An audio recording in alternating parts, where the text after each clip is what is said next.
Friends, welcome to Proddatur smart city. Follow చేసుకోండి, subscribe చేసుకోండి. ఈరోజు మనం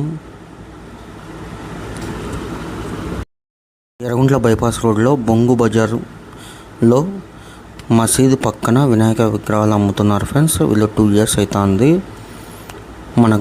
మన ప్రేమ్ రెడ్డి అన్న ఫోన్ నెంబర్ డిస్క్రిప్షన్లో ఇస్తున్నాను. ఇక్కడ దగ్గర 300+ విగ్రహాలు ఉన్నాయి ఫ్రెండ్స్. 40 మోడల్స్లో ఉన్నాయి. ఇక్కడ కోల్కతా, బాంబే, ఢిల్లీ, విజయవాడ, హైదరాబాద్, బెంగళూరు, చెన్నై మోడల్స్ ఉన్నాయి ఫ్రెండ్స్. ఖచ్చితంగా విజిట్ కాండి ఒకసారి. మీకు ఏ కలర్ కావాలో, ఏ డిజైన్ కావాలో ఒకసారి చూడండి. కలర్స్ కూడా త్వరలో 1 weekలో వేస్తారు ఫ్రెండ్స్. కుదిరితే ఒక లైక్ కొట్టండి ఈ వీడియో నచ్చితే. రకరకాల మోడల్స్ ఉన్నాయి ఫ్రెండ్స్. ఇక్కడ 3 feet నుంచి 5 feet, 7 feet. లైక్ చేసుకోండి, షేర్ చేయండి, కామెంట్ చేయండి.